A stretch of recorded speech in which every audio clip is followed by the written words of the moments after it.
Welcome to the Business Series podcast.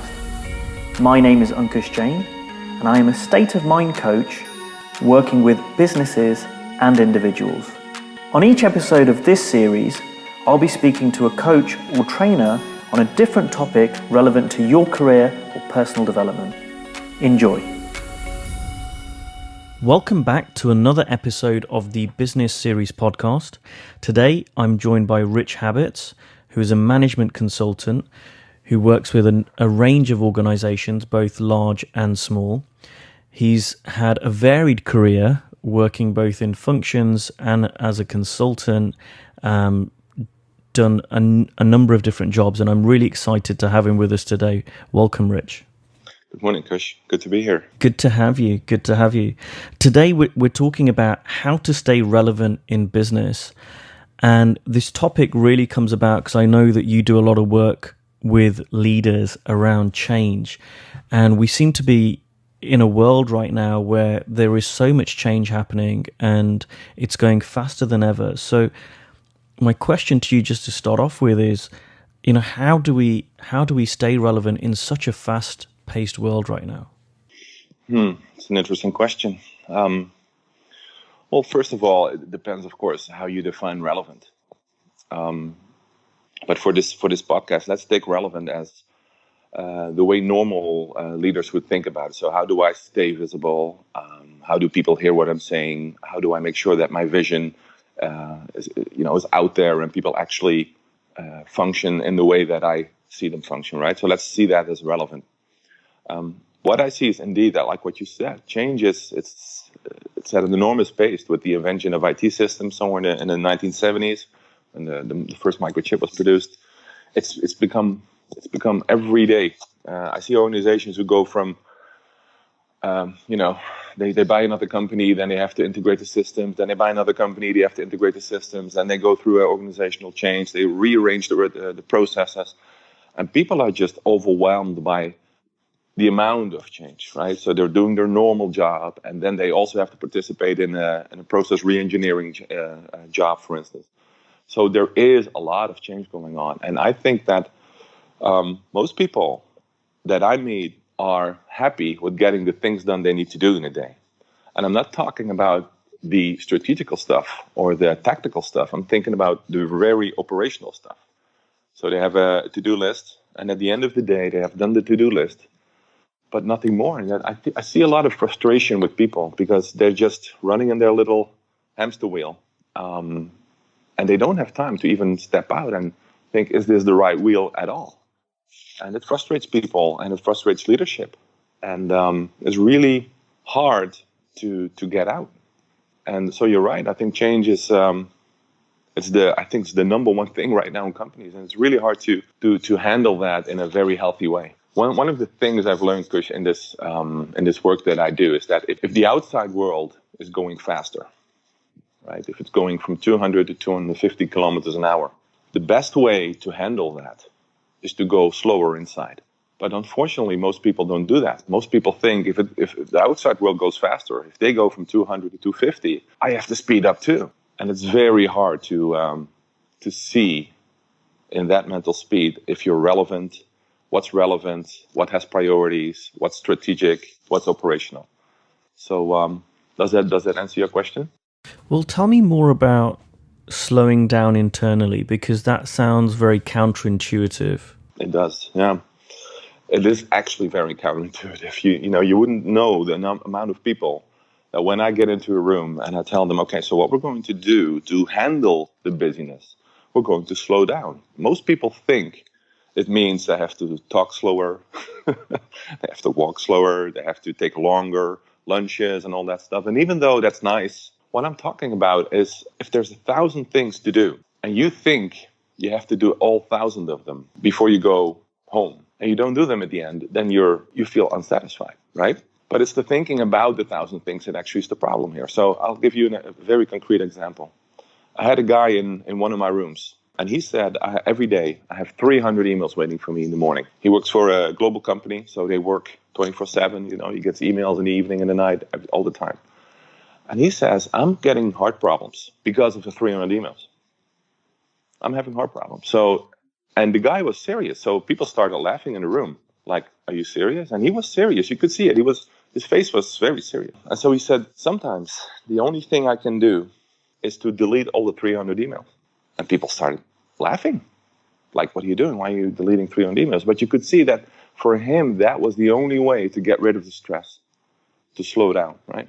And then a woman at the other side of the room said, you know what's funny? I have 1,000 unopened emails in my email box, and I don't have any of those problems. And the guy was like, yeah, but, lucky you. And she said, well, I don't know. What do you think?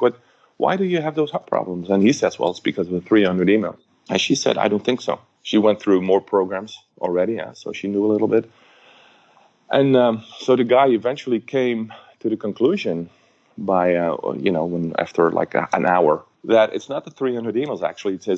It's the level of perfection that he was asking about from himself. So he thought that if he didn't do the 300 emails, that would mean he was doing a lousy job. Now, I think everybody who would have that kind of belief that if I don't finish the 300 emails before the end of the job, I'm doing a lousy job. If that's inside of your head and you actually believe that, then you would actually mentally speed up too. If you have only 100 mails done and it's 12 o'clock, already you would start to feel stress. And you would start to speed up. You would start to make more mistakes. You don't read the email as well as you could. You make misinterpretations. You assume a lot. So the quality of your work goes actually down.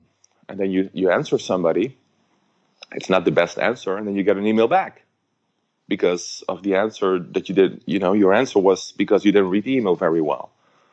You get an answer back of somebody who is a little bit agitated because the way you react. And so you create your own work that way. And that speeds people up mentally. And, I don't know, if we could go into why people slow down or speed up. I don't think that's the purpose of this podcast. But I think it's the number one thing that people don't see in business is that the way our minds really work, if we see it or if we don't see it. If we don't see it, creates a lot of problems, creates a lot of improductivity, creates a lot of stress. And at the end, the bottom line suffers. And if we start to see how it really works, we become so much more one with ourselves. We understand how it works, and we start to work with the system instead of against it.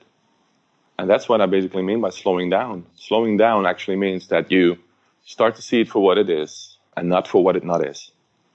And you become much more productive as a leader and as a human being in general. I remember reading somewhere, or I don't know if it's conventional wisdom, that if you want to be really successful in life, do the opposite of what most people are doing.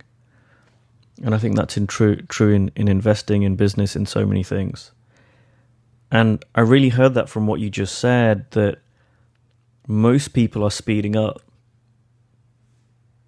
And the opposite of that is really to slow down. And because it's so the opposite of what most people are doing, it really works. It absolutely does. And it's not only slow down in order to speed up, right? But that's so counterintuitive for most people to see. They think, if I don't have time to slow down because there's all this work that needs to be done. But once people get their own realization of it, once they start to see that, wait a minute, when I slow down and I have a fresh perspective, I have fresh ideas on stuff, that actually speeds stuff up because I make less mistakes, I have better observation, I set priorities better, I have more connection with people, so I also involve them in the way I make decisions, and that actually speeds stuff up.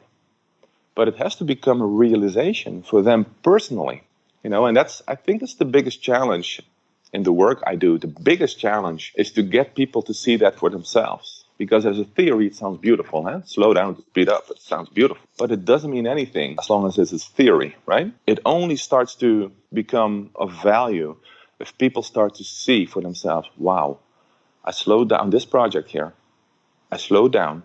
I took the time. I mentally took a step back and I saw the priorities. It was easy. It wasn't a lot of effort. And we got beautiful results. Whoa, this slowing down thing really works. And that's when you start to see not incremental results, but exponential results. But it's a challenge to make people who are really rushed slow down first a little bit, almost forcefully sometimes. before they start to see that for themselves. So if someone's listening to this and they agree this is a beautiful theory, but they feel very rushed and they're kind of struggling to keep up with all the change and struggling to stay relevant, struggling to keep up with their prior performance perhaps, what can they do practically to slow down and change the results they're getting? You mean as in right now? Sure. What they can do? Well, there's all kinds of stuff out there that can definitely help you to slow down. And I know, the number one training in business right now is mindfulness training, right? So that helps you to slow down. There's all kinds of things leaders do. I used to work with people in Silicon Valley, and there was a lot of meditation going on, a lot of meditation and yoga classes and all that stuff. That definitely is beautiful to start to see how fast you're actually going and how you can slow down. So that's beautiful. You can do that. But in the end, I think the one thing that you really need to understand is that slowing down is not a doing. It's not, okay, let me slow down now. It's not a doing. It's not a formula or a pill or a 3-step program. It's something you got to realize for yourself. And you can only do that by I would almost say by stepping out of your daily job for a couple of days. And this is, by the way, what I do with businesses. I take them 3-4 days out of their business, and we have a conversation about what's really going on versus what you think is going on.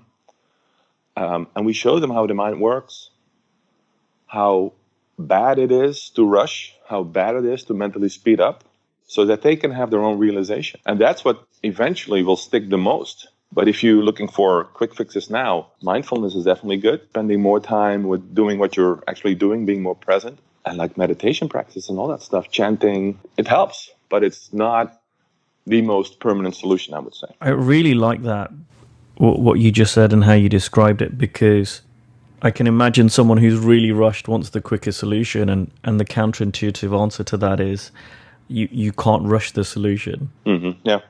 It's almost like this old saying, like, you cannot make grass grow faster by pulling on it, at it, right? Just grass grows, and it doesn't matter if you pull on it, it just grows like it does. Do you have any case studies that come to mind where you've perhaps worked with an organization or with some leaders who have really been struggling to stay relevant or struggling to just keep up with their work, and you've taken them out of their day-to-day, you've really helped them see this for themselves, and it's had a very concrete change on themselves and their results? Yeah, sure. And I have to be careful not to share too much because my work is very private. I always promise not to share anything, but I can share this with you. There was a company I used to do a lot of work for, and one of their departments was in a very uncertain future. Okay, this was a financial services institute, and in other words, they weren't sure if they were going to be if the business was sold or not, and if it was sold, then what's going to happen to the people. So that had been going on for a long time, and people got more and more nervous. The best people already left because they had lots of opportunities to work anywhere else, so they already left the organization. The morale went down, production went down, a lot of stuff went down, and the decision of what was going to happen to the company, that took, they made no announcement on we're going to do it in 3 months, 6 months, 9 months. They said, we'll tell you when we know. So they called me and they said, what can we do about the morale? So, like I said, I brought them together for 4 days. And we talked about a lot of things, but at a certain moment, the group dropped so deep. And what I mean by deep, they got so calm, they slowed down so much. They saw for themselves that they, as a leadership team, they withdrew from the people who were working for them. And they'd been doing that for the last couple of months. And they kind of freaked them out. They said, we've become so afraid to hear all the complaints, to hear all the people on the floor having such a negative, that we just go in the morning, we go into the office, and we sit in our little glass cube, and we don't come out because we don't want to engage with people anymore.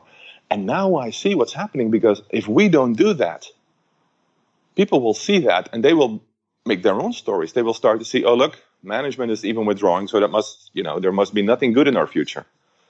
And they are like, wow, we're not doing the one thing we are here to do. We're not here to lead. We're scared. We're afraid. Right?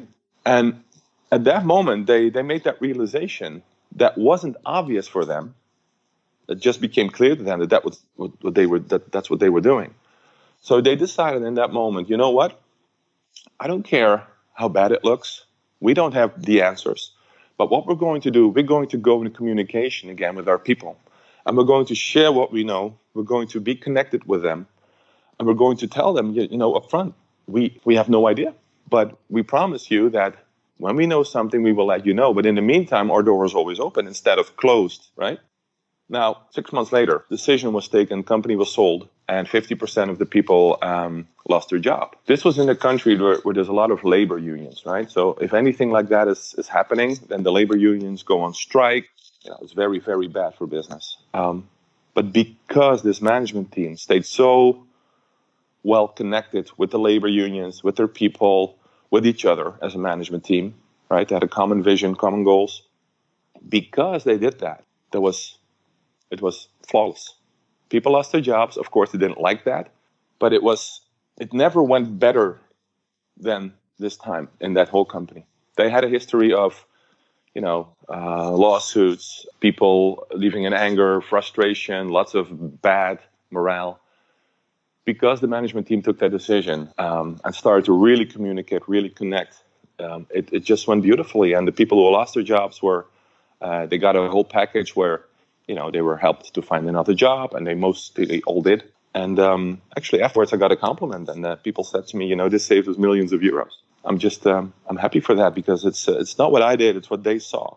And it might sound simple to somebody listening to this podcast, like, of course, you know, that if you don't talk to people, they will make their own stories. But they were so stuck in their own fear and their own anger and also uncertain future that they didn't see that anymore. But they saw it when they slowed down. Well, this is a great example, Rich, and you're reminding me about when I talk to my clients about blind spots. And the very nature of a blind spot is that we don't see it. And it might be obvious to other people, but not to us. And what I'm reminded of is when I'm sped up, and when my clients are sped up, and when anyone's sped up, that's when we start having more blind spots, because we're not seeing what's going on. And what I hear you saying is this isn't about a strategy of, oh, okay, if you're in this situation, this is a strategy. There are so many factors and variables that were unique to this company and to those people and to the country and everything else. But slowing down helped that team, that management team, those leaders approach that in exactly the right way that they needed to have the best outcome for their company and for their employees. Yeah, that's exactly right. And it doesn't mean that when you slow down, stuff will always work out. But when you're slowed down, you're just using your full brain thinking. You're present. You see what's actually going on. So you make the best decision in that moment. And it doesn't mean that there's not a lot of stuff going on. It can mean you're losing clients, can mean your business is still sold, can mean you go bankrupt. But at least it's your best effort. And I don't see, and this is just, you know, me being flat honest, I see a lot of stupidity going on in business. I see a lot of rushed people. And I'm not exaggerating. I think 95% is rushed. I think even more, depending on the culture. 95% is rushed. Running from one meeting to another, you know, 9 to 10, 10 to 11, 11 to 12, 12 to 1. And they're always late because they have to go from meeting to meeting. People frustrated, people not listening to each other. It's a madhouse, Kush, honestly, it's a madhouse. And I'm walking around and I see this happening and I'm like, how can they be productive? And then they start complaining that their customers are complaining.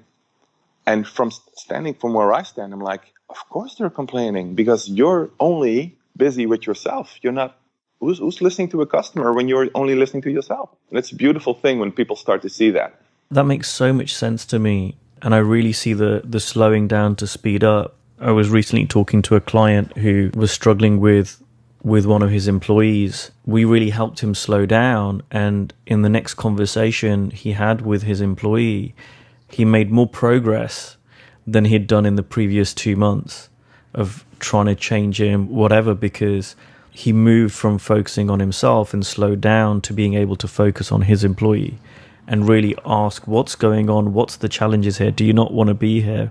And all sorts of stuff started coming up that he wasn't even aware of because the focus was taken off himself. And Beautiful things happen when we, this old thinking that we have about ourselves gets out of the way. There's actually room for other people when we get out of the way. But that only makes sense when you slow down, actually. And would you say this is becoming more and more important in business than ever before? Absolutely. This all goes back to what I said in the beginning. Crazy world out there, right? Just look at the news. Look at what's happening in the US. Look what's happening in with the whole US-Russia thing. Look at what's happening in the Middle East. Look what's happening everywhere. Look what's happening in technology, how fast that's going. Look what's happening in, with all the trade tariffs and everything. Stuff is crazy out there. And it's only getting busier and busier and busier and busier. The only way, and this is my firm belief from doing this work for the last 20 years, my firm belief is that the only way to stay sane and to be serving your clients instead of pleasing them, the only way to stay sane is to slow down. Because if you start running with all that madness, that's a recipe for burnout. That's a recipe for bankruptcy. And, I put it black and white because I really believe that if you just keep running with everybody else, it doesn't work. You can't keep up. And I don't care how brilliant you are, how smart you are, what your IQ is, what your titles are, what you've done, your experience. I see so many brilliant people just burn out because they think they have to know everything, fix everything, keep up with everything, understand everything. That's not the way to go. That's not the way to go. Honestly, people see this. People see this in business. They almost beg me to say, so how can you help, right? They see it, but most people don't understand what's really going on behind the screens. And so they go to self-help, right? A lot of people read self-help books. I've done that for 5 years. Didn't help me really a lot. I got more and more confused. It's a crazy world. So I think slowing down is the only option. But you have to understand a couple of things before that makes sense to you. So my question is, do we have 3 more hours? Or Well, I normally ask people what's the one thing that you'd want people to take away, but what you just said was such a beautiful summary. And really, I know we're just scratching the surface of the work that you do and the work that I do. And like you say, it can't be Russia. This is just a kind of a taste and a glimpse into that. If people did want to talk to you for longer, wanted to find out more about the work that you do, how might they do that? They can contact me, of course. So I don't know if you're going to post that, but you can contact me at richard@richardhabets.com. That's my personal email address. So if people want to know a little bit about this, I can always do something like this, talk with them, maybe help them on their way. That's it. I don't have any books or fancy websites or all that stuff. I just have a website, but I don't do a lot of marketing because I'm so busy with this work already. But if people wanted to talk, I'm glad to make time. Thank you, Rich. And I know you really are very, very busy. So I appreciate the time that you've put aside for us today.